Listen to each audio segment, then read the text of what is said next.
Welcome back sir. ಈಗ ನಿಮ್ಮ ತಂದೆಯವರು ಕೂಡ ರಾಜಕಾರಣಿ ಅಲ್ಲ, ಸಿದ್ದರಾಮಯ್ಯ ಅವರ ತಂದೆ ಕೂಡ ರಾಜಕಾರಣಿ ಅಲ್ಲ, ದೇವೇಗೌಡರ ತಂದೆ ಕೂಡ ರಾಜಕಾರಣಿ ಅಲ್ಲ.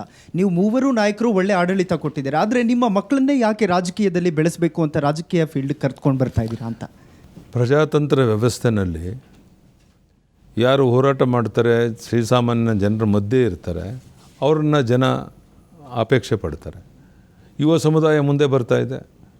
ಯಾರೋ ಒಬ್ಬ ತಂದೆ MP ಆದ ಅಥವಾ MLA ಆದ ಅಂತ ಕಾರಣಕ್ಕೆ ಅವ್ರ ಮಗ ಬುದ್ಧಿವಂತ ಆಗಿ ಜನರ ಮಧ್ಯೆ ಅವರು ಬೆಳೆದಿದ್ದರೆ, ಜನ ಅಪೇಕ್ಷೆ ಪಟ್ಟರೆ ಅವನು MLA ಆಗೋದ್ರೆ ಏನು ವಿಶೇಷ, ಏನು ತಪ್ಪೇನಿದೆ? ಇದು ದೇಶದ ಎಲ್ಲ ಕಡೆ ನೀವು ನೋಡ್ತಾ ಇದ್ದೀರಾ. ಆದರೆ ಈಗಿರುವಂಥ ಒಂದು ಇದೆಲ್ಲ ಪ್ರಶ್ನೆಗಳಿಗೆ ಕಾರಣ ಏನು ಅಂತ ಹೇಳಿದ್ರೆ, ಏನು ದೇವೇಗೌಡ ಕುಟುಂಬದಲ್ಲಿ ದೇವೇಗೌಡರಾಯಿತು, ಅವ್ರ ಸೊಸೆ ಆಯಿತು, ಅವರಿಬ್ಬರು ಮಕ್ಕಳಾಯಿತು, ಆಗಿ ಇಬ್ಬರು ಮೊಮ್ಮಕ್ಕಳು ಅಂತ ಹೇಳಿದ್ರಲ್ಲ, ಹೀಗಾಗಿ ಈ ಪ್ರಶ್ನೆ ಉದ್ಭವ ಆಗಿರುವಂಥದ್ದು.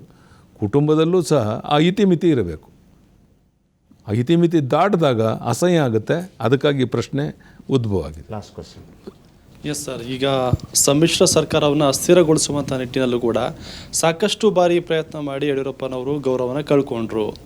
ಈಗ ಈ ಒಂದು ಲೋಕಸಭಾ ಚುನಾವಣೆ ಒಂದು ರೀತಿಯಾಗಿ ಅವರಿಗೆ ಅಗ್ನಿ ಪರೀಕ್ಷೆ. ಇಲ್ಲಿ 22 ಸೀಟನ್ನು ಗೆಲ್ಲಿಸಿಕೊಟ್ರೆ ಹೈಕಮಾಂಡ್ ಮಟ್ಟದಲ್ಲೂ ಕೂಡ ಯಡಿಯೂರಪ್ಪರವರ ಗೌರವ ಹೆಚ್ಚುತ್ತೆ. ಇಲ್ಲ ಅಂದರೆ ರಾಜ್ಯ ಮಟ್ಟದಲ್ಲಿರುವಂಥ ಸ್ಥಾನಮಾನವನ್ನು ಕೂಡ ಕಳ್ಕೊಬಹುದು ಅನ್ನುವಂಥ ಮಾತು ಕೂಡ ಈಗಿರುವಂಥದ್ದು. ನಾನು ನಿರಂತರವಾಗಿ ಕೆಲಸ ಮಾಡ್ತಾ ಇದ್ದೇನೆ. ವರ್ಷದ 365 ಪ್ರವಾಸ ಮಾಡ್ತಾ ಇರ್ತೇನೆ. ಅಧಿಕಾರ ಇದ್ದಾಗ ಮಾಡಿದ್ದೇನೆ, ಅಧಿಕಾರ ಇಲ್ದಾಗ ಮಾಡಿದ್ದೇನೆ. ಆ ನಿರಂತರ ಪರಿಶ್ರಮದಿಂದ ಇವತ್ತು ನಾವು ಅಧಿಕಾರಕ್ಕೆ ಬಂದು 5 ವರ್ಷ ಆಡಳಿತ ನಡೆಸ್ತು. ಈಗ ನಾವು 22 ಲೋಕಸಭಾ ಕ್ಷೇತ್ರ ಗೆಲ್ಲಬೇಕು ಅನ್ನೋ ಗುರಿ ಇಟ್ಕೊಂಡು ಹೊರಟಿದ್ದೇವೆ. ಇದರಿಂದ ಉದ್ದೇಶ ಏನು? ಪ್ರಧಾನಿ ನರೇಂದ್ರ ಮೋದಿಯನ್ನು ಪ್ರಧಾನಿ ಮಾಡಬೇಕು. ಅದಕ್ಕೆ ನಮ್ಮ ಕೊಡುಗೆ 22 ಸೀಟನ್ನ ಕಳಿಸ್ಕೊಡ್ಬೇಕು ಅನ್ನೋ ಕಾರಣಕ್ಕೋಸ್ಕರ. ಇದೆಲ್ಲವೂ ಸಹ ಬರುವಂಥ ದಿವಸಗಳಲ್ಲಿ ನಮ್ಮ ಪಕ್ಷದ ಬಲವರ್ಧನೆಗೆ, ಸಂಘಟನೆಯನ್ನು ಬಲಪಡಿಸೋಕ್ಕೆ ಕಾರಣ ಆಗುತ್ತೆ. ಯಡಿಯೂರಪ್ಪನ ಭವಿಷ್ಯದ ಪ್ರಶ್ನೆ ಅಲ್ಲ ಇದು.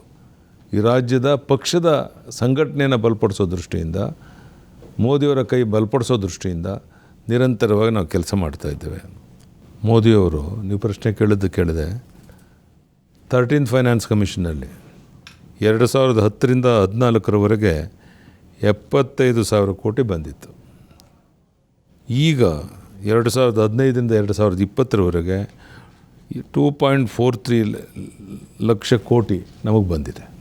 ಇದೊಂದು ಬಾಬ್ನಲ್ಲಿ. ಇನ್ನೂ 16 ಬಾಬುಗಳಿದೆ, ದೊಡ್ಡ ಪಟ್ಟಿನೇ ಇದೆ. ಅಂದರೆ ಮೋದಿಯವರು ಆರ್ಥಿಕ ಸ್ಥಿತಿ ಸುಧಾರಣೆ ಮಾಡಿದ ಪರಿಣಾಮವಾಗಿ ಇದೆಲ್ಲವನ್ನು ಮಾಡೋಕ್ಕೆ ಸಾಧ್ಯ ಆಯಿತು. ಓಕೆ, ಕೊನೆಯ ಹಂತಕ್ಕೆ ಬಂದಿದ್ದೀನಿ ಸರ್. ನಿಮ್ಮ ಸ್ಟ್ರೆಂತ್ ಗೊತ್ತಿದೆ. ಯಾಕಂದರೆ ದಕ್ಷಿಣದ ರಾಜ್ಯಗಳಲ್ಲಿ ಎಲ್ಲೂ BJP ಯಾವತ್ತೂ ಇರಲಿಲ್ಲ. ನೀವು ಪಕ್ಷವನ್ನು ಆರಂಭಿಸಿದ ಸಂದರ್ಭದಲ್ಲಿ ಅಭ್ಯರ್ಥಿ ಆಗೋಕ್ಕೆ ಜನ ಇರಲಿಲ್ಲ, ಕಾರ್ಯಕರ್ತ ಇರಲಿಲ್ಲ. ಅಲ್ಲಿಂದ ಮುಖ್ಯಮಂತ್ರಿ ಹೆಬ್ಬಾಗಿಲನ್ನು ತೆರೀತೀರಿ. ಹಾಗಿದ್ರೆ ಆ ಸ್ಟ್ರೆಂತ್ ಏನು ಒಂದು. ಆಮೇಲೆ ನಮಗೆಲ್ಲ ಗೊತ್ತಿರೋ ಪ್ರಕಾರ ನಿಮ್ಮ ವೀಕ್ನೆಸ್ಸು, ನೀವು ದೊಡ್ಡ ದೂರ್ವಾಸ ಮುನಿಯಷ್ಟು ನಿಮಗೆ ಕೋಪ ಬರುತ್ತೆ ಅಂತೆ. ಸೊ ನಿಮ್ಮ ಸ್ಟ್ರೆಂತ್ ಏನು ಸರ್, ನಿಮ್ಮ ವೀಕ್ನೆಸ್ ಏನು ಸರ್? ವೀಕ್ನೆಸ್ ಏನು ಅಂತ ನೀವು ಹೇಳಬೇಕು. ನನ್ನ ಸ್ಟ್ರೆಂತು ಅಂದರೆ ಜನರ ಮಧ್ಯೆ ಇದ್ದು ಹೋರಾಟ ಮಾಡಿ ಪಕ್ಷವನ್ನು ಬಲಪಡಿಸಿ ಎರಡಿದ್ದಂಥದ್ದನ್ನು ಅಧಿಕಾರಕ್ಕೆ ತಂದಂಥ ವಿಶೇಷ ಪರಿಶ್ರಮ ಹಾಕಿ ರಾಜ್ಯದ ಉದ್ದಗಲಿಗೆ 16 ಬಾರಿ ಹೋರಾಟ ಮಾಡಿ, ರೈತರ ಅನೇಕ ಜ್ವಲಂತ ಸಮಸ್ಯೆಗಳು ತಗೊಂಡು ಹೋರಾಟ ಮಾಡಿ ಪಕ್ಷವನ್ನು ಈ ಸ್ಥಿತಿಗೆ ತರುವಂಥ ಪ್ರಾಮಾಣಿಕ ಪ್ರಯತ್ನ ನಮ್ಮೆಲ್ಲರ ಸ್ನೇಹಿತರ ಜೊತೆಗೆ ಸೇರ್ಕೊಂಡು ಮಾಡ್ಕೊಂಡಿದ್ದಾನೆ.